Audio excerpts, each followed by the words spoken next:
The Great Gatsby, Chapter 2. About halfway between West Egg and New York, the motor road hastily joins the railroad and runs beside it for a quarter of a mile, so as to shrink away from a certain desolate area of land. This is a valley of ashes, a fantastic farm where ashes grow like wheat into ridges and hills and grotesque gardens, where ashes take the forms of houses and chimneys and rising smoke, and finally, with a transcendent effort, of ash-grey men who move dimly and are already crumbling through the powdery air.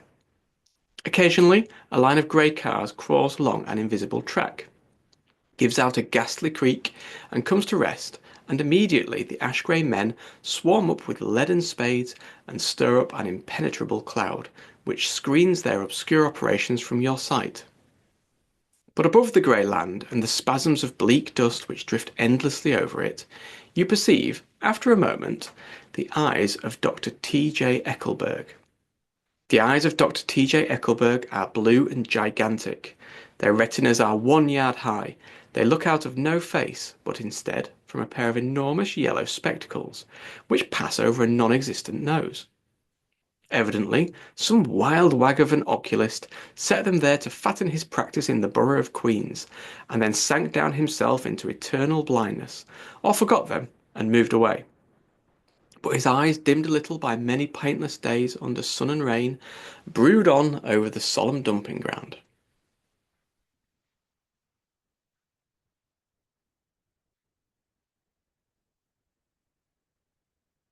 The Valley of Ashes is bounded on one side by a small foul river, and when the drawbridge is up to let barges through, the passengers on waiting trains can stare at the dismal scene for as long as half an hour.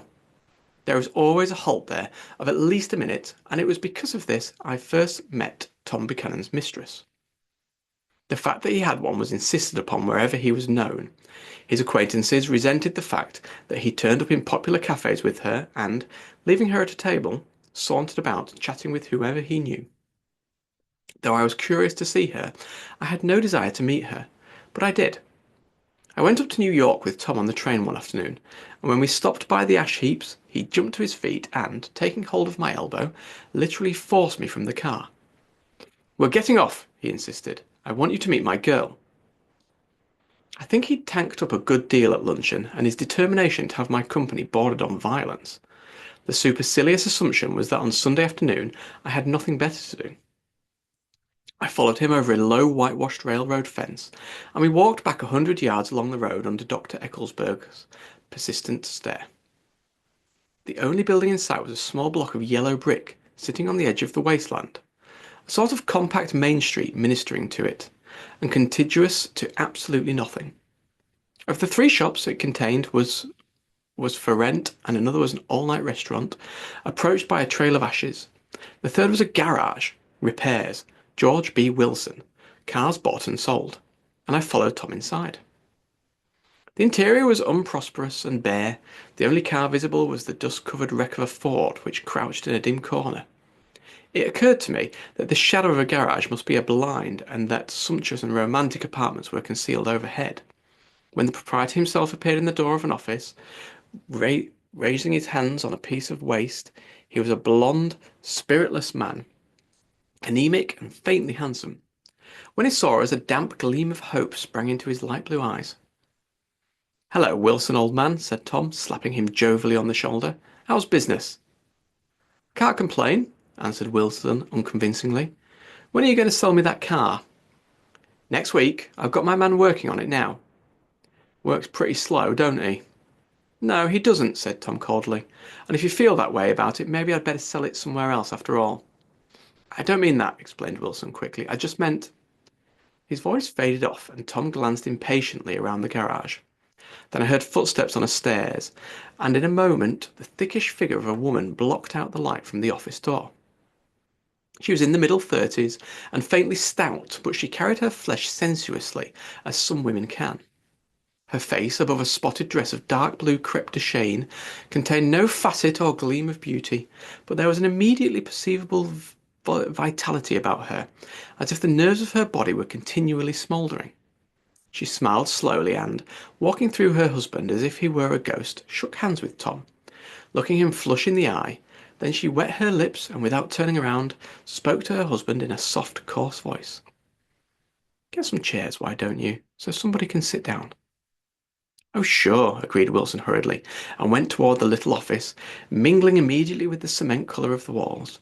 A white ashen dust veiled his dark suit and his pale hair, as it veiled everything in the vicinity, except his wife, who moved close to Tom. "I want to see you," said Tom intently. "Get on the next train." "All right. I'll meet you by the newsstand on the lower level." She nodded and moved away from him, just as George Wilson emerged with 2 chairs from his office door. We waited for her down the road and out of sight. It was a few days before the 4th of July, and a grey, scrawny Italian child was setting torpedoes in a row along the railroad track. "Terrible place, isn't it?" said Tom, exchanging a frown with Dr. Eckelberg. "Awful. It does her good to get away." "Doesn't her husband object?" "Wilson? He thinks she goes to see her sister in New York. He's so dumb he doesn't know he's alive." So Tom Buchanan and his girl and I went up together to New York. Or not quite together, for Mrs. Wilson sat directly in another car. Tom deferred that much to the sensibilities of those East Eggers who might be on the train. She had changed her dress to a brown-figured muslin, which stretched tight over her rather wide hips as Tom helped her to the platform in New York. At the newsstand, she bought a copy of Town Tattle and a moving picture magazine, and in the station drugstore some cold cream and a small flask of perfume. Upstairs, in the solemn echoing drive, she let 4 taxicabs drive away before she selected a new one. Lavender-coloured, with grey upholstery, and in this we slid out from the mass of the station into the glowing sunshine. But immediately she turned sharply from the window and, leaning forward, tapped on the front glass. "I want to get one of those dogs," she said earnestly. "I want to get one for the apartment. They're nice to have, a dog." We backed up to a grey old man who bore an absurd resemblance to John D. Rockefeller. In a basket swung from his neck cowered a dozen very recent puppies of an indeterminate breed. "What kind are they?" asked Mrs. Wilson eagerly, as he came to the taxi window. "All kinds. What kind do you want, lady?" "I'd like to get one of those police dogs. I don't suppose you've got that kind." The man peered doubtfully into the basket, plunged in his hand and drew one up, wriggling by the back of the neck. "That's no police dog," said Tom. "No, it's not exactly a police dog," said the man with disappointment in his voice. "It's more of an Airedale." He passed his hand over the brown wash rag of a back. "Look at that coat. Some coat. That's a dog that'll never bother you with catching cold." "I think it's cute," said Mrs. Wilson enthusiastically. "How much is it?" "That dog?" He looked at it admiringly. "That dog will cost you $10. The Airedale, undoubtedly there was an Airedale concerned in it somewhere, though its feet were startlingly white, changed hands and settled down into Mrs. Wilson's lap, where she fondled the weatherproof coat with rapture. "Is it a boy or a girl?" she asked delicately. "That dog? That dog's a boy." "It's a bitch," said Tom decisively. "Here's your money. Go and buy 10 more dogs with it." We drove over to Fifth Avenue, warm and soft, almost pastoral, on the summer Sunday afternoon. I wouldn't have been surprised to see a great flock of white sheep turn the corner. "Hold on," I said. "I have to leave you here." "No, you don't," interposed Tom quickly. "Myrtle will be hurt if you don't come up to the apartment, won't you, Myrtle?" "Come on," she urged. "I'll telephone my sister Catherine. She's said to be very beautiful by people who ought to know." "Well, I'd like to, but—" he went on, cutting back again over the park toward the West Hundredths. 158th Street, the cab stopped at one slice in a long white cake of apartment houses. Throwing a regal becoming glance around the neighbourhood, Mrs. Wilson gathered up her dog and her other purchases and went haughtily in. "I'm going to have the McKees come up," she announced as we rose in the elevator. "And of course I got to call up my sister too." The apartment was on the top floor. A small living room, a small dining room, a small bedroom and a bath. The living room was crowded to the doors with a set of tapestry furniture entirely too large for it, so that to move about was to stumble continually over scenes of ladies swinging in the gardens of Versailles. The only picture was an over-enlarged photograph, apparently a hen sitting on a blurred rock. I looked out from a distance. However, the hen resolved itself into a bonnet, and the countenance of a stout old lady beamed down into the room. Several old copies of Town Tattle lay on the table together, with a copy of Simon Called Peter and some of the small scandal magazines of Broadway. Mrs. Wilson was first concerned with the dog. A reluctant elevator boy went for a full box of straw and some milk, to which he added his own initiative a tin of large, hard dog biscuits, one of which decomposed pathetically in the saucer of milk all afternoon. Meanwhile, Tom brought out a bottle of whisky from a locked bureau door. I've been drunk just twice in my life, and the second time was that afternoon, so everything that happened has a dim, hazy cast over it. Although until after 8 o'clock the apartment was full of cheerful sun. Sitting on Tom's lap, Mrs. Wilson called up several people on the telephone. Then there were no cigarettes, and I went out to buy some at the drugstore on the corner. When I came back, they'd both disappeared, so I sat down discreetly in the living room and read a chapter of Simon Called Peter. Either it was a terrible stuff or the whisky distorted things, because it didn't make much sense to me. Just as Tom and Myrtle, after the first drink Mrs. Wilson and I called each other by our first names, reappeared, company commenced to arrive at the apartment door. The sister Catherine was a slender, worldly girl of about 30 with a solid, sticky bob of red hair and a complexion powdered milky white. Her eyebrows had been plucked and then drawn on again at a more rakish angle, but the efforts of nature toward the restoration of the old alignment gave a blurred air to her face. When she moved about, there was an incessant clicking as innumerable pottery bracelets jingled up and down upon her arms. She came in with such proprietary pace and looked around so possessively at the furniture that I wondered if she lived here. But when I asked her, she laughed immoderately, repeated my question aloud, and told me she lived with a girlfriend at a hotel. Mr. McKee was a pale, feminine man from the flat below. He had just shaved, for there was a white spot of lather on his cheekbone, and he was most respectful in his greeting to everyone in the room. He informed me that he was in the artistic game, and I gathered later that he was a photographer and had made the dim enlargement of Mrs. Wilson's mother, which hovered like an ectoplasm on the wall. His wife was shrill, languid, handsome, and horrible. She told me with pride that her husband had photographed her 127 times since they had been married. Mrs. Wilson had changed her costume some time before, and was now attired in an elaborate afternoon dress of cream-coloured chiffon, which gave out a continual rustle as she swept about the room. With the influence of the dress, her personality had also undergone a change. The intense vitality that had been so remarkable in the garage was converted into impressive hauteur. Her laughter, her gestures, her assertions became more violently effective moment by moment, and as she expanded the room grew smaller around her, until she seemed to be revolving on a noisy, creaking draught through the smoky air. My dear, she told her sister in a high, mincing shout, most of these fellows will cheat you every time. All they think of is money. I had a woman up here last week to look at my feet, and when she gave me the bill, you'd have thought she'd had my appendicitis out.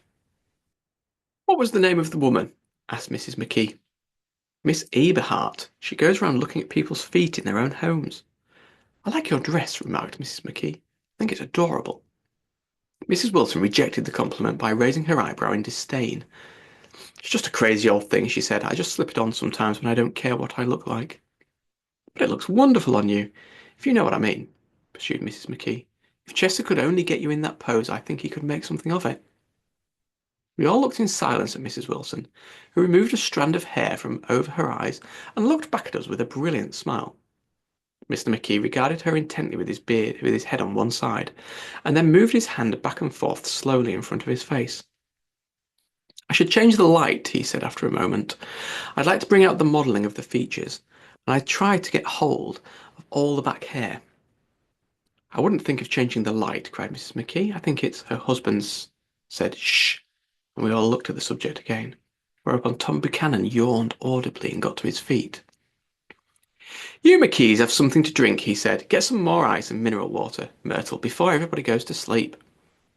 I told that boy about the ice. Myrtle raised her eyebrows in despair at the shiftlessness of the lower orders. These people, you have to keep after them all the time. She looked at me and laughed pointlessly.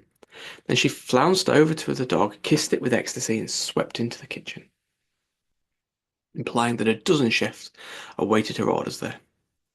I've done some nice things out on Long Island, asserted Mr. McKee. Tom looked at him blankly. Two of them we have framed downstairs. Two what? Demanded Tom. Two studies. One of them I call Montauk Point, the gulls, and the other I call Montauk Point, the sea. The sister Catherine sat down beside me on the couch. Do you live down on Long Island too? She inquired. I live at West Egg. Really? I was down there at a party about a month ago at a man named Gatsby's. Do you know him? I live next door to him. Well, they say he's a nephew or a cousin of a Kaiser Wilhelm's. That's where all his money comes from. Really? She nodded. I'm scared of him. I'd hate to have him get anything on me. This absorbing information about my neighbour was interrupted by Mrs. McKee's pointing suddenly at Catherine. Chester, I think you could do something with her, she broke out, but Mr. McKee only nodded in a bored way and turned his attention to Tom. I'd like to do more work on Long Island, if I could get the entry. All I ask is that they should give me this start. Ask Myrtle, said Tom, breaking into a short shout of laughter as Mrs. Wilson entered with a tray. She'll give you a letter of introduction, won't you, Myrtle? Do what? She asked, startled. You'll give Mr. McKee a letter of introduction to your husband, so he can do some studies of him. His lips moved silently for a moment as he invented George B. Wilson at the gasoline pump, or something like that. Catherine leaned close to me and whispered in my ear. None of them can stand the person they're married to. Can't they? They can't stand them. She looked at Myrtle and then at Tom. What I say is, why go on living with them if they can't stand them? If I was them, I'd get a divorce and get married to each other right away. Doesn't she like Wilson either? The answer to this was unexpected. It came from Myrtle, who had overheard the question, and it was violent and obscene. You see, cried Myrtle triumphantly. She lowered her voice again. It's really his wife that's keeping them apart. She's a Catholic, and they don't believe in divorce. Daisy was not a Catholic, and I was a little shocked at the elaborateness of the lie. When did they get married? Continued Catherine. They're going west to live for a while until it blows over. To be more discreet, to go to Europe. Oh, do you like Europe? She exclaimed surprisingly. I just got back from Monte Carlo. Really? Just last year. I went over there with another girl. Stay long? No, we just went to Monte Carlo and back. We went by way of Marseille. We had over $1,200 when we started, but when we gypped out of it all in 2 days in the private rooms, we had an awful time getting back, I can tell you. God, how I hated that town. The late afternoon sky bloomed in the window for a moment like the blue honey of the Mediterranean. Then the shrill voice of Mrs. McKee called me back into the room. I almost made a mistake too, she declared vigorously. I almost married a little kike who'd been after me for years. I knew he was below me. Everybody kept saying to me, Lucille, that man's way below you. But if I hadn't met Chester, he'd have got me for sure.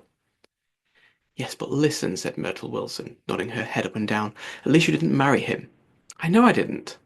Well, I married him, said Myrtle ambiguously, and that's the difference between your case and mine.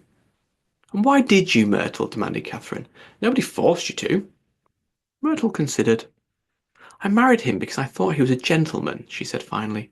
I thought he knew something about breeding, but he wasn't fit to lick my shoe. You were crazy about him for a while, said Catherine. Crazy about him? Cried Myrtle incredulously. Who said I was crazy about him? I was never any more crazy about him than I was about that man there. She pointed suddenly at me, and everyone looked at me accusingly. I tried to show by expression that I expected no affection. The only crazy I was when I married him. I knew right away I'd made a mistake. He borrowed somebody's best suit to get married in, and never even told me about it. And then the man came after it one day when he was out. Oh, is that your suit? I said. This is the first I ever heard about it. But I gave it to him, and then I lay down and cried to beat and band all afternoon. She really ought to get away from him, resumed Catherine to me. They've been living over at that garage for 11 years, and Tom's the first sweetie she ever had.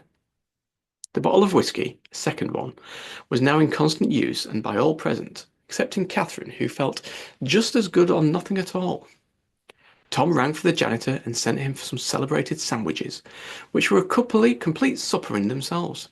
I wanted to get out and walk eastward toward the park through the soft twilight, but each time I tried to go I became entangled in some wild, strident argument which pulled me back, as if with ropes, into my chair.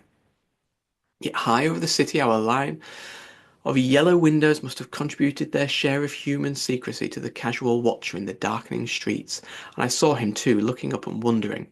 I was within and without, simultaneously enchanted and repelled by the inexhaustible variety of life. Myrtle pulled her chair close to mine, and suddenly her warm breath poured over me to the story of her first meeting with Tom. It was the two little seats facing each other that are always the last ones left on the train. I was going up to New York to see my sister and spend the night. He had on a dress suit and patent leather shoes, and I couldn't keep my eyes off him. But every time he looked at me, I had to pretend to be looking at the advertisement over his head. When we came into the station, he was next to me, and his white shirt front pressed against my arm, and so I told him I'd have to call a policeman. But he knew I had lied. I was so excited that when I got into a taxi with him, I didn't hardly know I wasn't getting into a subway train. All I kept thinking about over and over was, you can't live forever. You can't live forever. She turned to Mrs. McGee, and the room rang full of her artificial laughter. My dear, she cried, I'm going to give you this dress as soon as I'm through with it. I've got to get another one tomorrow. I'm going to make a list of all the things I've got to get. A massage and a wave and a collar for the dog and one of those cute little ashtrays where you touch a spring and a wreath with a black silk bow for Mother's grave that'll last all summer.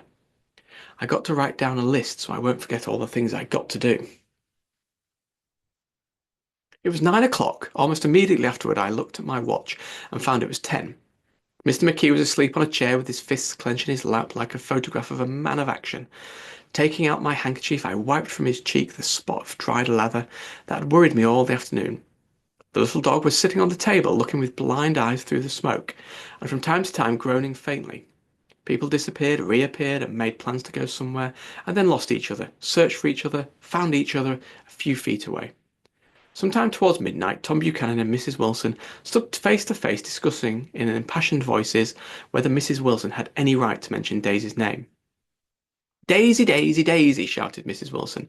I'll say it whenever I want to. Daisy, Making a short, deft movement, Tom Buchanan broke her nose with his open hand.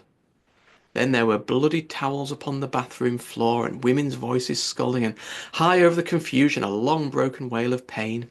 Mr. McKee awoke from his doze and stared in a daze towards the door. When he had gone halfway, he turned round and stared at the scene, his wife and Catherine scolding and consoling as they stumbled here and there among the crowded furniture with articles of aid, and the despairing figure on the couch, bleeding fluently and trying to spread a copy of Town Tattle over the tapestry scenes of Versailles. Then Mr. McKee turned and continued out on the door. Taking my hat from the chandelier, I followed. Come to lunch some day, he suggested as we groaned down in the elevator. Where? Anywhere. Keep your hands off the lever, snapped the elevator boy. I beg your pardon, said Mr. McKee with dignity. I didn't know I was touching it. All right, I agreed. I'll be glad to. I was standing beside his bed, and he was sitting up between the sheets, clad in his underwear, with a great portfolio in his hands. Beauty and the Beast, Loneliness, Old Grocery Horse, Brook and Bridge. Then I was lying half asleep in the cold lower level of the Pennsylvania station, staring at the morning Tribune and waiting for the 4 o'clock train.